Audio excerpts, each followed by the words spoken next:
Fala galera, beleza? Tudo bom com vocês? Seja bem-vindo a mais uma aula de história. Nossa aula de história de hoje é sobre cidades-estados. Nós vamos falar sobre a sociedade ateniense.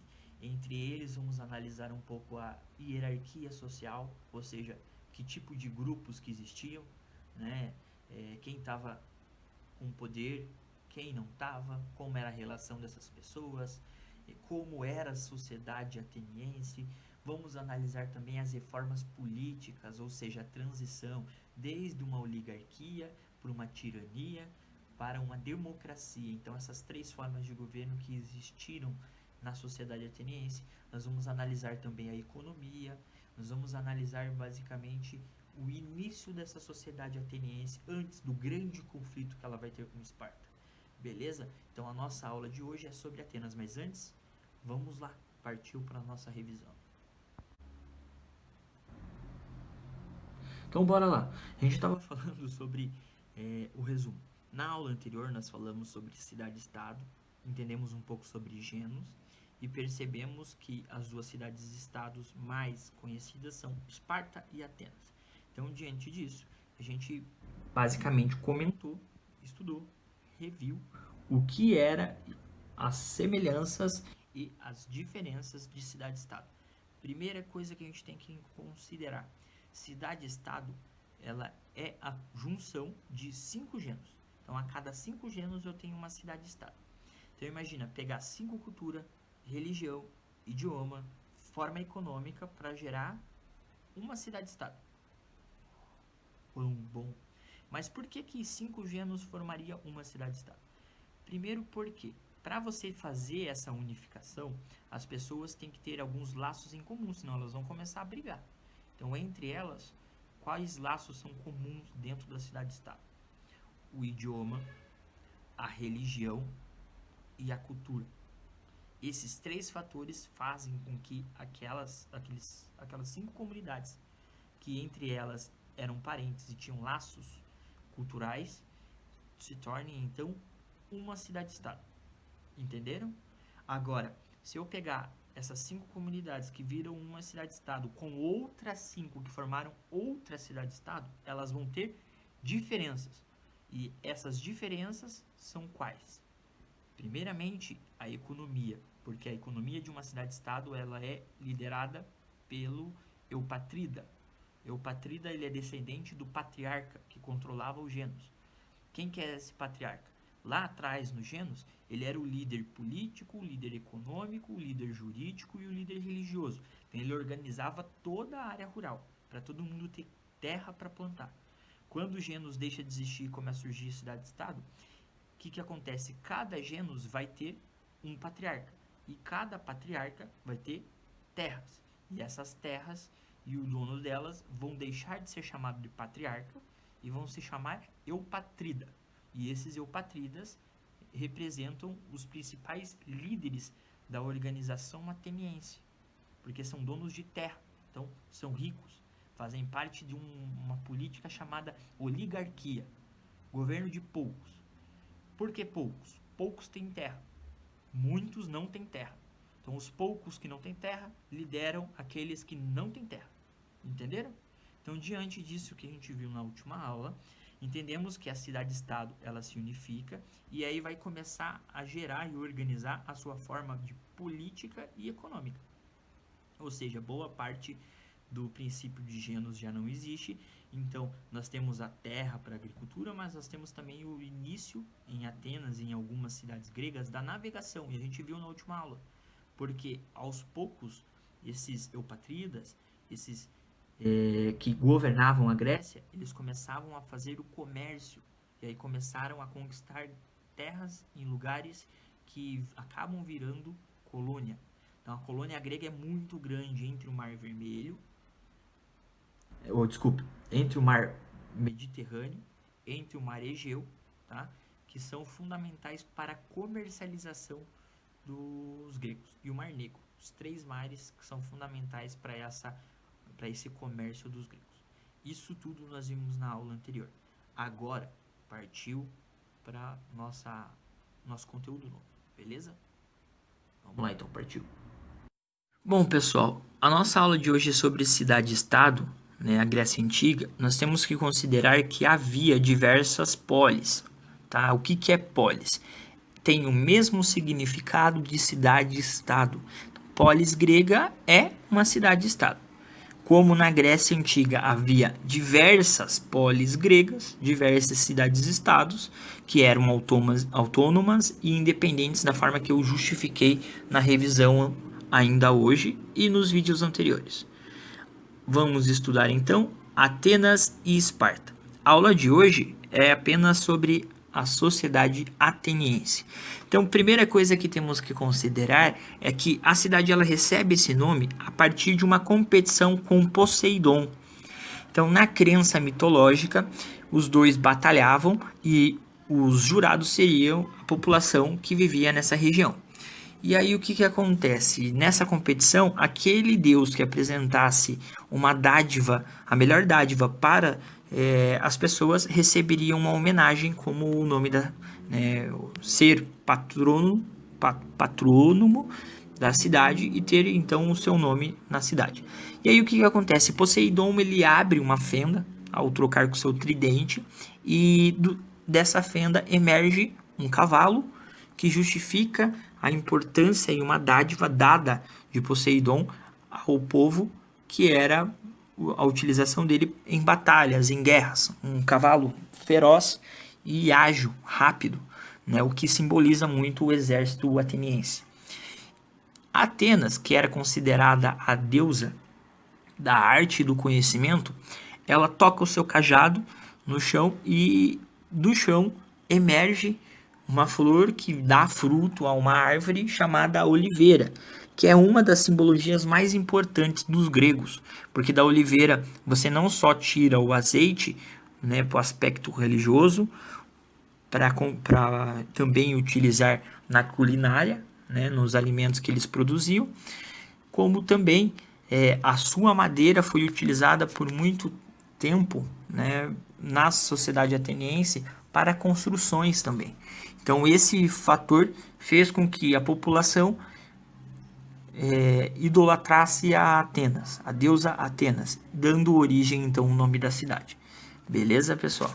Então a sociedade ateniense ela tem como capital, a atual capital da Grécia. Temos que considerar que na antiguidade os atenienses foram influenciados pelos jônios. Então os jônios é quem basicamente construíram, foram os primeiros habitantes dessa região ateniense. Os espartanos já eram descendentes dos dórios, por isso essa rivalidade entre Esparta e Atenas, porque os dórios e os jônios eles tinham uma rivalidade, e isso vai aprimorando com o tempo. Beleza? A partir disso, nós compreendemos que a sociedade ateniense ela tinha pouca terra fértil, tá? Então, diante disso, eles começaram a desenvolver um comércio intensivo na região do mar Mediterrâneo. Esse fator é importante para a gente entender as experiências políticas e as reformas sociais que acontecem nessa sociedade, tá? Primeiramente, os atenienses eles eram governados por reis, então a origem da política lá eles acabam tendo a monarquia. Esse rei ele tinha um nome específico, tá? Ele era chamado de Basileu, tá? Esse Basileu ele não governava sozinho, ele tinha juntamente com ele um conselho. Esse conselho é importante para a gente compreender que o rei ele passava e tinha uma orientação. O conselho ele era chamado de Areópago. Tá? Quem participava desse Areópago? Os eupatridas, que faziam parte da aristocracia. Como eu destaquei no começo da aula, a aristocracia e eupatridas são descendentes diretos, tá, do patriarca que organizava os genos. Então, automaticamente, no final dos genos, o patriarca ele recebe o título de aristocrata, de eupatrida. Ele é o dono das terras. Então, esse sistema onde eu tenho o rei e também um conselho, que é o Areópago, eu tenho, então, um nome chamado oligarquia. Tá? Ou seja, um governo de poucos. A oligarquia ela é controlada pelo rei Basileu, e também com um conselho, que são proprietários de terra, né, que são descendentes do patriarca chamado Eupatridas, ou aristocracia. Beleza? Então esse governo ele acaba tendo o controle de Atenas e organiza politicamente e economicamente a cidade ateniense. Tá?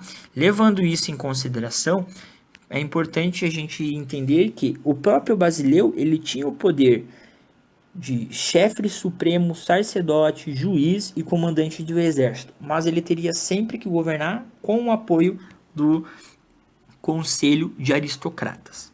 Beleza? Pessoal, sobre a sociedade e essa organização, nós temos então os eupatridas, que são os mais importantes dessa população, porque são proprietários das melhores terras, fazem parte da aristocracia, tá? Depois deles, nós temos em segundo, em destaque, os georgóis. Eram pequenos agricultores, tinham terras, só que não eram férteis. Então eles desenvolviam uma agricultura só para sobreviver. Eles não desenvolviam nada para você vender, era só para eles se alimentarem. Diferente dos eupatridas, que eram donos das melhores terras, as mais férteis, e contratavam pessoas para trabalhar nela. E vendiam também um pouco desse material para o comércio que existia. Depois nós temos os demiurgos. Esses demiurgos eles eram comerciantes e artesãos. Então nós percebemos que Atenas tem uma economia ligada à agricultura, uma economia ligada ao comércio e ao artesanato, o que é muito importante. É claro que basicamente os atenienses, por ter desenvolvido um comércio intensificado, entendemos que a economia predominante deles é o comércio. Tá? Depois nós temos os metecos, que são basicamente os últimos dessa camada, junto com os escravos. Quem são esses metecos? São estrangeiros e homens livres que trabalhavam, né, com comércio e artesão, só que vem de fora, não é ateniense. E lembrando que os atenienses tinham um preconceito muito grande com os estrangeiros. Só perdiam para os espartanos, que não aceitavam de nenhum jeito, né, a chegada de imigrantes e que esses imigrantes fossem importantes. Não tinha como, nem Atenas nem Esparta. Primeiro porque, para participar desse conselho, tinha que ser aristocrata, né, e tinha que ser ateniense. Então, por exemplo, era possível depois de algumas leis crescerem, como por exemplo os georgóis? Até era, só que com muita dificuldade. Agora, os metecos, que eram estrangeiros, eles não cresciam de forma alguma e não participavam da política ateniense. Os escravizados, que é a base dessa sociedade, normalmente eram prisioneiros de guerra ou por dívida. Né? Então, por exemplo, você tem uma dívida com o eupatrida, você virou escravo dele. Você tem uma dívida com o georgoi, você é um escravo dele. Então, o escravo tem como finalidade, e mais importante, exercer o trabalho braçal, que é o mais pesado. Então atuava como mineiro, ferreiro, agricultor, né? E nos afazeres domésticos. Em alguns momentos até professores, porque como eram prisioneiros de guerra e conheciam idiomas diferentes, eles ensinavam o exército a entender aquela cultura que era conquistada. Beleza, pessoal? Então nós temos essa organização social, que é importantíssima. É claro que para o surgimento da democracia, muitas coisas têm que se modificarem politicamente. Mas a gente está vendo aqui a organização diante séculos de políticas e conquistas que vão se aprimorando. Beleza? E até mesmo na democracia, essa tentativa de metecos, demiurgos se tornarem eupatridas era impossível. Não existia como ter essa ascensão social. Então, cada um com a sua função social sem subir de nível. Era uma coisa natural entre os atenienses. Então, pessoal, diante disso, as reformas políticas que aconteceram naquela época e que nós temos que evidenciar é que os eupatridas, eles decidiam tudo. Então, todos os problemas da cidade passavam por ele. Chega um momento que existe conflitos sociais em Atenas que tentam resolver esse tipo de problema, ou seja, a rejeição dos eupatridas vai fazer com que aos poucos movimentos sociais apareçam em Atenas e que hajam algumas reformas sociais. Então nós vamos ver alguns casos. O Drácon, que foi, por exemplo, um oligarca que fez parte de uma monarquia. Ele criou as primeiras leis escritas em Atenas. Tá? Então ele acaba estabelecendo uma penalidade severa. Isso vale principalmente para o Eupatrida, coisa que antes dessas leis não valia. Então o Eupatrida tinha um controle supremo. Agora com o Drácon existe lei e se ele descumprir, ele também paga. O Solon, ele busca resolver os conflitos sociais e acaba formulando leis que acabam com a escravidão por dívida. Ou seja, se eu estou devendo, eu não posso mais ser escravo. Isso possibilita com que a população participe de uma assembleia, tá? A Assembleia dos Cidadãos, que é chamada Eclésia. Então nós estamos começando com o Solon o surgimento da democracia. Porque agora o Eupatrida não vai tomar as decisões sozinho. Porque a população não vai ser mais escrava e vai fazer parte de uma eclésia, né, onde vão debater algumas ideias e levar até essa assembleia do Areópago, onde eles supostamente vão discutir. Tá? O próximo importante é o Pisistrato. Ele buscou apoiar as camadas menores, né, menos favorecidas, e instaurou a tirania. Então ele chegou a ser tirano com o objetivo de simplesmente acabar com a desigualdade de Eupatridas para as outras classes. O que é um tirano? Ele usa a força e a violência para conseguir o que ele quer. Né? Então, como ele apoia as camadas menores, significa que ele foi violento contra as camadas de cima, para que houvesse um acordo entre elas, para que houvesse uma dinâmica. Tá? O Clitênis é um dos mais importantes também, porque ele cria a democracia, ele dá origem à democracia. Então ele juntou algumas tribos, alguns grupos, limitou o poder dos eupatridas, né, que eram os proprietários de terra, e estendeu a cidadania a um número maior de pessoas. E o que é essa democracia? É o mesmo sistema que nós temos hoje, muda algumas coisas, né? Porém, a democracia tem como um objetivo, tá, o governo do povo, ou seja, significa que o povo faz parte dessa organização política. Em Atenas, todos os homens livres, desde que seja cidadão, poderia participar de debate público e votar na Assembleia. E quem fazia parte dessa cidadania? Antes dessas reformas políticas que nós falamos, somente os eupatridas. Agora, o Clitênis ele aumentou essa cidadania, permitindo também para os geogores, demiurgos e homens livres, né? Porém, os metecos, que eram estrangeiros, não poderiam votar, mas os homens livres, que também eram chamados de metecos, poderiam participar. Então, diante disso, georgóis, demiurgos e metecos, menos estrangeiros, poderiam fazer parte da cidadania ateniense, o que deixou muito mais amplo e permitiu muito mais igualdade entre eles na questão política, na decisão política e econômica dos atenienses. Tá? Péricles ele acaba comandando a política ateniense por 30 anos e durante esses 30 anos ele acaba revolucionando Atenas, gerando um desenvolvimento de arte, arquitetura, filosofia, ciência de forma geral, a ponto que passa a se tornar então um dos mais importantes políticos atenienses, porque aprimora mais a discussão e permite com que a discussão sobre quem é cidadão se amplie por toda Atenas. Isso é muito importante, porque até mesmo aquele que é estrangeiro ou escravo vai escutar borbulhos e ideias nas praças públicas atenienses sobre a questão política. Beleza, pessoal? Bom, diante disso, gostaria que vocês realizassem a atividade da página 57. Ela começa na página 57 e finaliza na página 58.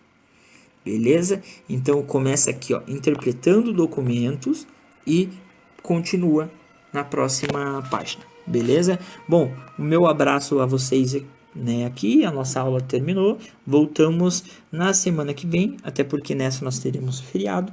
Um abraço, tudo de bom. Até a próxima aula e bom feriado a vocês.